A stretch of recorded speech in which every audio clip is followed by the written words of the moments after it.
मिरज शहर पोलीस ठाण्याचे कर्तव्यदक्ष पोलीस निरीक्षक किरण चौगुले यांनी मोठी कारवाई केली आहे।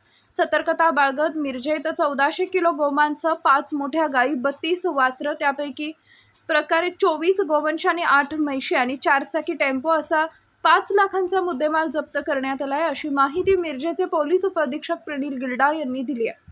मिरजमध्ये प्रणील गिल्डा हे प्रसार माध्यमांशी बोलत होते। यावेळी पोलीस निरीक्षक किरण चौगुले हे उपस्थित होते। गोपनीय माहितीनुसार पोलिसांनी मिरजेतील मोमीन गल्ली बोकुड चौक या ठिकाणी छापा मारून कारवाई केली आहे। या प्रकरणी संशयित आरोपी अजीज बेपारी, सलमान हरून बेपारी, लाल्या, सूरज कबीर सय्यद या 4 जणांच्या विरोधात मिरज शहर पोलीस ठाण्यामध्ये गुन्हा दाखल करण्यात आला आहे। पोलिसांच्या सतर्कतेमुळे पोलिसांनी फार मोठी कारवाई केली आहे आणि जनावरांची मुक्तता केली आहे। पोलिसांच्या कारवाईचं सर्वत्र कौतुक होत आहे, मात्र राजकीय वरदहस्त आणि महापालिकेच्या अधिकाऱ्यांच्या दुर्लक्षामुळे गायींची सर्रास कत्तली सुरू असल्यामुळे नागरिकांचा संताप व्यक्त होतोय। एकतर बोलबाड रोडवर कत्तलखाना असताना सुद्धा मिरजेच्या भरवस्तीमध्ये जनावरे कापली जातात आणि महापालिकेने या ठिकाणी सुद्धा जनावरे कापण्यासाठी परवानगी दिल्याची खात्रीलायक माहिती आहे। म्हैस किंवा रेडा कापण्याची परवानगी घ्यायची आणि गायींच्या कत्तली करायचा असा धक्कादायक प्रकार सुरू आहे।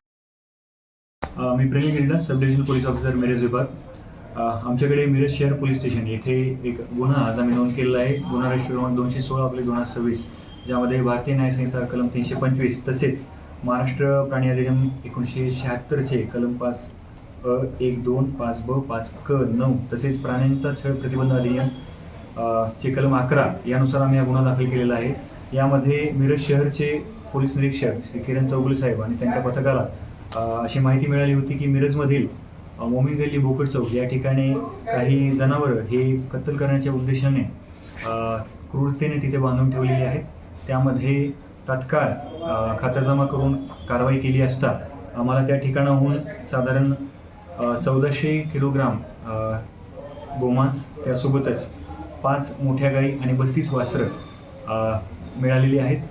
एकूण मुद्देमाल गाडीसहित हा जो आहे तो 5,10,000 एवढी रक्कम त्याची होते।